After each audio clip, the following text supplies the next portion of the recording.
John from 7-Bit Arcade, and I'm sitting here with Graham Coop, aka Birkwin Jersey. How are you doing today? Good.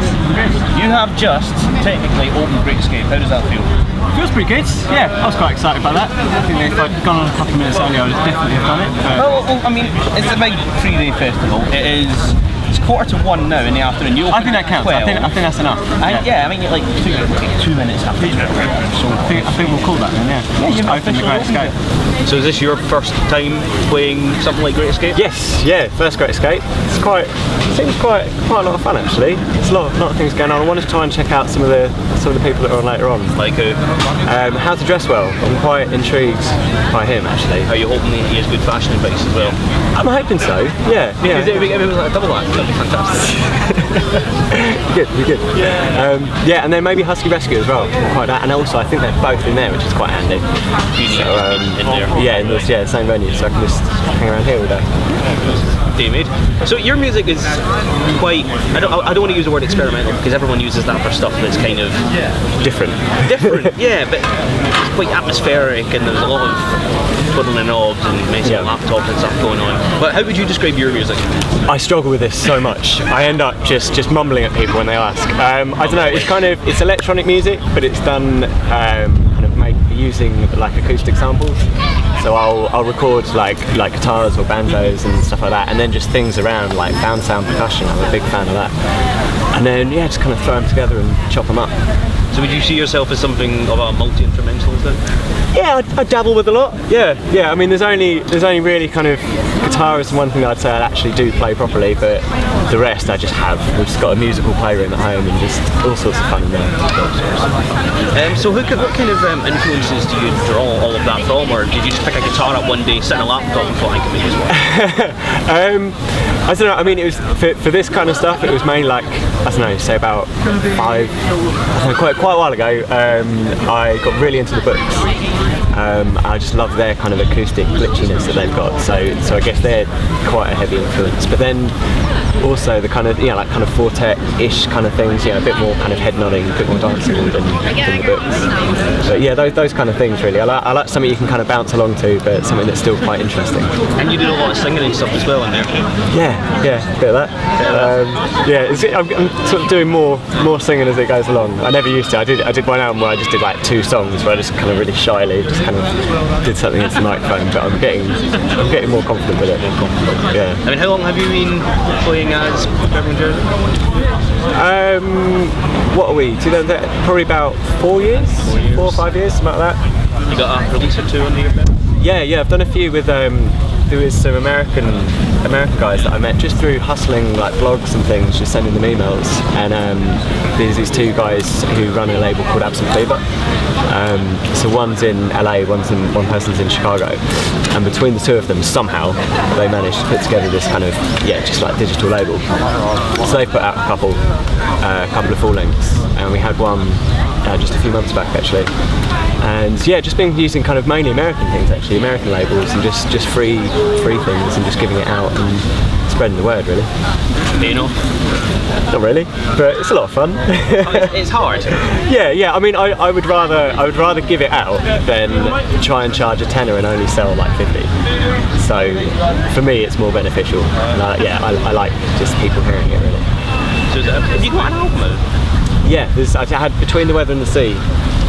Was out a couple of months ago, and that seems to be going well so far. Quite chuffed to have a big album with your name on it. Yeah, it's pretty good. Yeah, I mean, there's been others that I had out before where it's more kind of finding my feet. This is the first one where I've actually approached it as a whole thing, as opposed to just a collection of songs. So if you've built the whole album, I don't want to use the word organically, but you've built it up as sort of one whole thing. Yeah, definitely. It's kind of, I don't know, I feel it's got like a beginning, a middle and an end, if that makes sense. Without sounding too pretentious. No, it's just... I do feel it's a more complete thing than anything else that I've done before. So when it comes to composing, not just like the album as a whole, but songs as well, is it quite an organic process? Or you just kind of like, oh, let's try a bit of this, try a bit of that? Yeah, I mean, there's not really like a set method or anything. It's more normally just like play a bit of guitar or something. Just quite often I'll just record something for sort of 5 or 6 minutes, just playing about, go back through it, chop it up, put some other noises on top of it, and yeah, just approach it like that. There's not really a set way. Like I don't start off with drums and then add this and then add this. Like it just kind of falls together really. So when we saw you playing live in there, was that you building all of that up bit by bit? No, when I do it live, because of the way that I record it in the first place, I record it on Logic, on a really old version of Logic. And so when I do it live, I end up just taking all the pieces apart and then putting them into Ableton and just kind of manipulating them and then adding synths and stuff. And I like to try and get the live versions to sound different to the recorded versions, because with sampled music, if you see them live, quite often it's totally the same. So it's like it's good to see them, but I like things to sound different. They're just pressing play. Yeah, and I'd feel that it's kind of cheating. Like I think that the live set's more kind of in between a live set and a DJ set. It kind of sits nicely. But I'm not just pressing play. You know, there's a lot more things going on, but at the same time, I'm not playing the whole thing out as it is. Have you been playing on the live scene for basically since the start? Yeah, I did some here and there. I think this year's been really good. I've done more gigs this year than I've done sort of in all the other years kind of put together.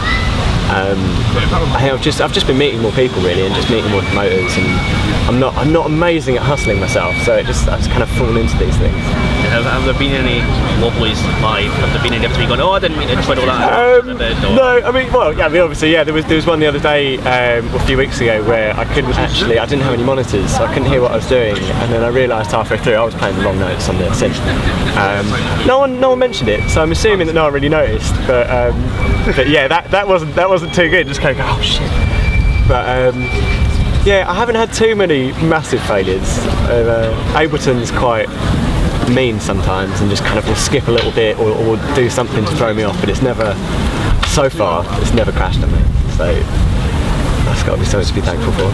Do you worry about that at all? I'm going to ask you a bit of a hard question, but do you worry that because you have it's sort of a lucky charm in a way that you could wobbly a bit, that people might not have an exact clue about what's going on? Do you ever worry that people might not remember what some things sound like? That sounds horrible. Yeah, I mean, it is kind of, I don't know, it's weird doing stuff with a laptop and just having stuff on something like that, because it's a bit, I don't know, yeah, it is quite, like, it's different to say if I was just out there like with a guitar and just kind of singing, where it's just someone actually just doing it right in front of you. Yeah, because everyone goes, oh yeah, I know that, it sounds like that chord. Yeah. So yeah, I don't know, I get a lot of people kind of coming up and asking me like, what the hell is this, like looking at the thing, or like I had one once where someone actually kind of, it was only a tiny gig, it wasn't like on the stage or anything, but this guy kind of came around the side and was just staring at the computer screen and trying to ask me questions while I was playing. So that was, I mean, it was nice, he was interested, but I was actually playing at the time, so it was a bit awkward trying to like, just kind of answer him, be like, I'm doing this, do you mind? But yeah, no, it intrigues people, but I quite like it though. So what's in the schedule for you in the next, few months or so? I'm playing Glastonbury with there's a Canadian poet that I know called Ian Ketiku. I did a tune with him a couple of years ago. So he's playing at Glastonbury, so I'm going to go up there and make some noises underneath him. Don't know how that's going to work yet. He's in Canada, so we're not really going to have too much rehearsal time, so we're just doing a lot via kind of email at the moment. Can you rehearse via email? Sorry? Is that a new thing, rehearsing via email? We're going to give it a go. We're going to trial it, definitely. We'll be pioneers of it. I mean, he's right, because he's such a good kind of spoken word poet, so I think it's going to be quite easy for him. He can just chat over whatever I do. It's just more, from my point of view, knowing what kind of thing to do. So any other festivals after Glastonbury? Yeah, I've got another one with, there's a collective project that I've got on the go with Vienna and Jay Biscuits, who are two people that I've collaborated with before. So we're doing that, we're called Part Panda. We've got Kendall calling in July. And then a few other gigs kind of here and there, like around Brighton and that. So a few things going on. Should be a nice summer.